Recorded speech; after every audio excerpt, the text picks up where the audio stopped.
मुझे 10 साल हो गए हैं जर्नल करते हुए और 20 से ज्यादा जर्नल मैंने फिल कर दिए हैं।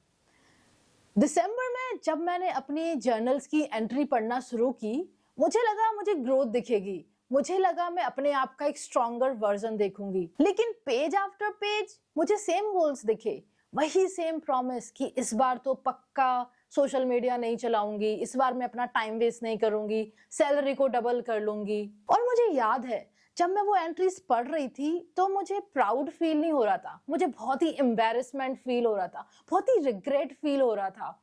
वो जो फीलिंग नहीं होती है जब हम फेल हो जाते हैं, कोई टेस्ट फेल कर जाते हैं, एग्जैक्ट सेम फीलिंग थी। ऐसा नहीं था कि मैं इनकेपेबल थी या कुछ कर नहीं रही थी, मैं बिजी थी लेकिन मेरी ग्रोथ नहीं हो रही थी, मैं कहीं जा नहीं रही थी, मैं कहीं बढ़ नहीं रही थी, मैं बस डिस्ट्रैक्टेड थी। Distracted by social media, distracted by motivation and distracting by buying courses after courses, ये सोच के कि शायद यही कोर्स है जो मेरी जिंदगी चेंज कर देने वाला है। तो देखा जाए मैं वर्क तो कर रही थी पर कुछ भी बिल्ड नहीं कर रही थी और उस मोमेंट ने मुझे फोर्स किया लाइफ को सीरियसली लेने के लिए। So in this video I am going to tell you those 8 lessons जिन्होंने मुझे 10 साल तक स्टक करके रखा, even after reading 200 books and spending lakhs of rupees on courses. मेरे स्टक होने का सबसे बड़ा रीजन था मैंने अपने इनपुट्स ही कंट्रोल नहीं किए थे। तो दिन भर में मैं जो भी कंज्यूम करती थी, news, reels, social media, even motivational clips, वो मेरे दिमाग में दिन भर चलता रहता था। और फिर मैं सोचती थी कि why I am not focused, why I am not disciplined. पर सच तो ये है कि आप जो भी कंज्यूम करते हो वो आपके थॉट्स बन जाते हैं और वो थॉट्स आपके एक्शन बन जाते हैं। एंड इंटरेस्टिंग बात, मेरे जर्नल में मेरे गोल्स कम थे और इन सब चीजों के बारे में ज्यादा लिखा हुआ था। मुझे सब पता था कि वहां पे क्या हुआ है, इसकी क्या कंट्रोवर्सी है, कौन सा केस चल रहा है। और उस मोमेंट से मुझे एक चीज पता चली कि प्रॉब्लम रील्स या सोशल मीडिया नहीं है, they are there to help you, but जब तक आप आपके माइंड में क्या फीड कर रहे हो उसको आप कंट्रोल नहीं करोगे, प्रॉब्लम वहां है। और ये सब पढ़ने के बाद मुझे लग रहा था जैसे मेरी लाइफ का रिमोट किसी और के पास है। और इस रियलाइजेशन ने मेरे पूरे काम करने का तरीका ही चेंज कर दिया, क्योंकि अगर इनपुट तुम्हारा रहेगा तो कंट्रोल भी तुम्हारा रहेगा। और तब मुझे समझ आया कि control your inputs, otherwise someone else will.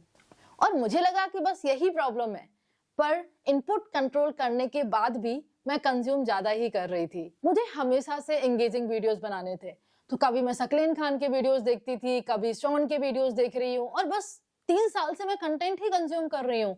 और 2 साल में मैंने सिर्फ 2 वीडियोस ही पब्लिश किए। मेरे सामने कितने क्रिएटर्स थे जिन्होंने मेरे साथ स्टार्ट किया था और वो आज लैक्स ऑफ सब्सक्राइबर्स पे पहुंच गए हैं, और मैं बस ये सोचती रह गई कि मेरा कम्युनिकेशन स्किल अच्छा नहीं है, मेरा कैमरा प्रेजेंस अच्छा नहीं है, मुझे वीडियो बनाने में डर लगता है।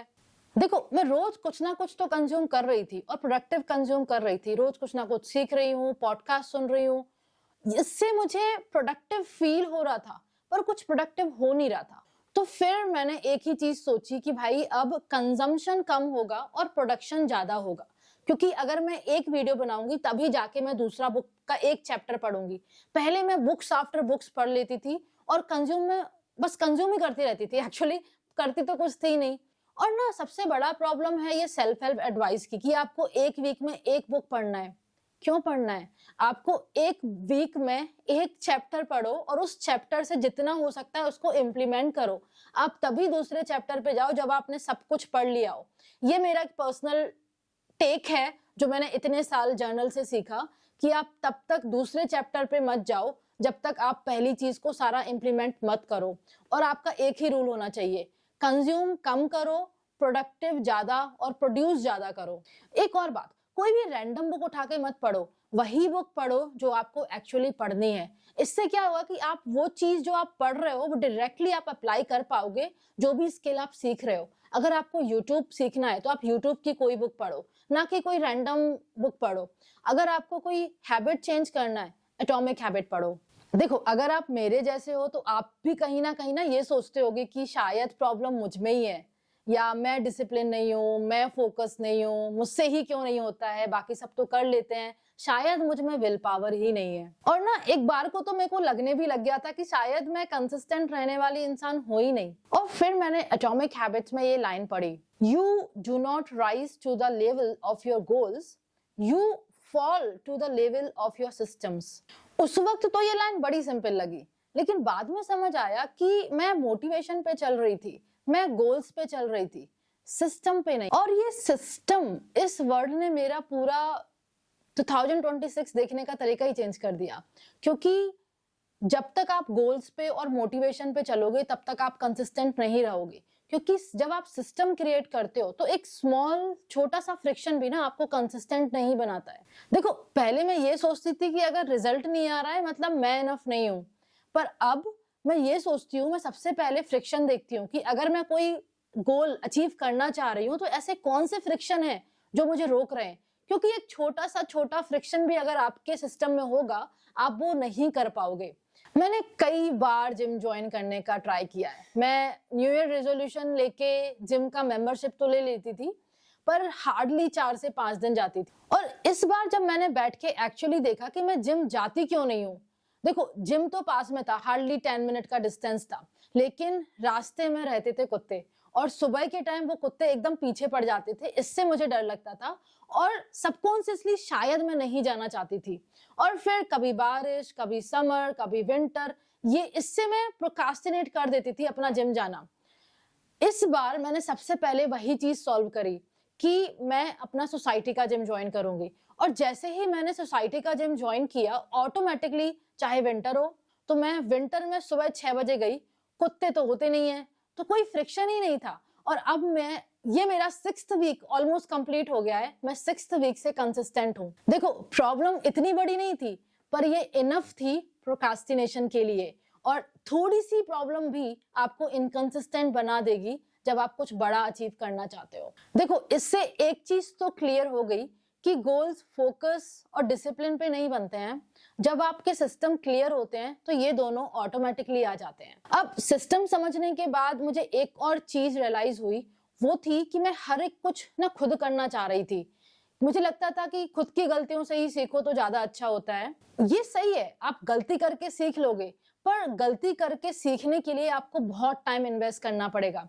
इससे अच्छा है कि आप दूसरों की गलती से सीखो। देखो, मैं 3 साल से कंटेंट क्रिएशन सीख रही हूँ, खुद गलतियां कर करके और दूसरों के वीडियोस देख के, जो कि मुझे कोई 3 महीने में सिखा सकता था। मेंटरशिप कोई शॉर्टकट नहीं है, मेंटरशिप एक स्पीड है। देखो, अगर आपको पुणे से मुंबई जाना है तो आप पैदल भी जा सकते हो, कार से भी जा सकते हो और फ्लाइट से भी जा सकते हो। अगर आप पैदल जा रहे हो तो आपको 6 से 7 दिन लग जाएंगे, अगर आप कार से जा रहे हो आप 4 घंटे में पहुंच जाओगे, और अगर आप प्लेन से जा रहे हो तो आप 1 घंटे में पहुंच जाओगे। तो मेंटरशिप और टूल आपको स्पीड देगा और आप काफी सारा टाइम सेव कर सकते हो, और उस टाइम में आप वो करो जो आपको करना है, क्योंकि पैसे तो कमाए जा सकते हैं पर टाइम नहीं।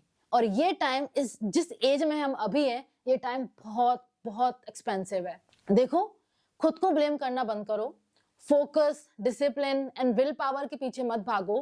गोल सेट करने से पहले सिस्टम बनाओ, सो दैट अगर कोई छोटी सी भी फ्रिक्शन है ना, उसको दूर करो।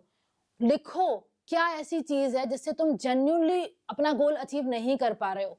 छोटी सी छोटी चीज आपको आपके गोल्स अचीव करने से रोक सकती है। और अगर आपको भी सीखना है कि सिस्टम कैसे बनाते हैं, कैसे फ्रिक्शन को दूर करते हैं और कैसे इनकंसिस्टेंसी को कंसिस्टेंसी में चेंज करते हैं, तो इन नेक्स्ट वीडियो मैं एग्जैक्टली यही ब्रेक डाउन करूंगी, क्योंकि मोटिवेशन तो टेम्पररी होता है पर सिस्टम परमानेंट रिजल्ट लाते हैं।